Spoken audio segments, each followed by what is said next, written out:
Borrowing inspiration from Kenya's Gen Z successful protests, which were demanding for tax reforms and governance changes, Ugandans on social media ignited an online mobilization drive, inviting Ugandans to join the protest purportedly against corruption, which they claim to be in excess at the August House. During a televised presidential national address by the head of state, Yoweri Kaguta Museveni, he issued a stern warning against the organizers and participants of the alleged planned anti-corruption march to parliament. While we the wealth creators are busy creating wealth for Uganda, some elements, some of them from opposition, are always working with foreigners to foment chaos in Uganda. Riots, illegal demonstrations, illegal and inconsiderate processions, etc. These people are unfair and inconsiderate, and they should check themselves.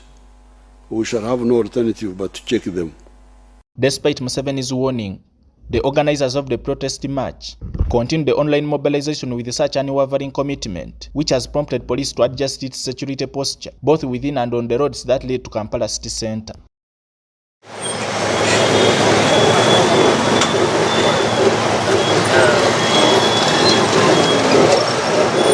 During the weekly security presser today, the police spokesperson Rusoke Kituuma revealed the police's attempt to dissuade the organizers from carrying on with tomorrow's anti-corruption protest by advising them on how they can peacefully exercise their constitutional right, an idea the organizers seem not to have bought.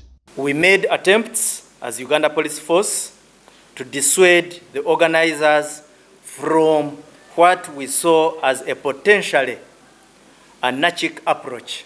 Following a thorough security assessment regarding the feasibility of a political procession, we advised the organizers and urged them to heed to our counsel. We believe we can use better methods and better approaches than marching to Parliament with unregulated numbers. It is on this ground that Rusoke vowed to crush any attempts of protest procession in Kampala tomorrow, as he argued that the participants' constitutional right to assemble does not dismiss their prime duty of keeping law and order. We acknowledge the existence and the entrenchment of rights of individuals, but we have a sole duty. We have a duty we cannot run away from. A duty we cannot delegate, a duty we cannot gamble over. That is the duty to keep law and order. About the heavy military deployment and alleged arrests that ensued at National Unity Platform headquarters today, Rusoke had this to say. NUP called on people from all walks of life. It called their members of parliament for a press conference. That's okay. It called councillors. That's fine. It called pressure groups. It called all the supporters of NUP to come and attend a press conference. All the supporters of NUP were called for a press conference at Kavule.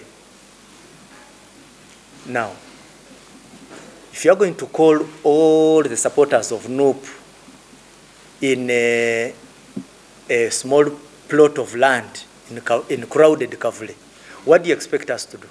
The 23rd March to Parliament protest is purportedly propagated by online Ugandans who wish to exhibit their discontent about the grand corruption, abuse of power, and misappropriation of public resources at the Ugandan Parliament. Joseph Kavale, UCTV News.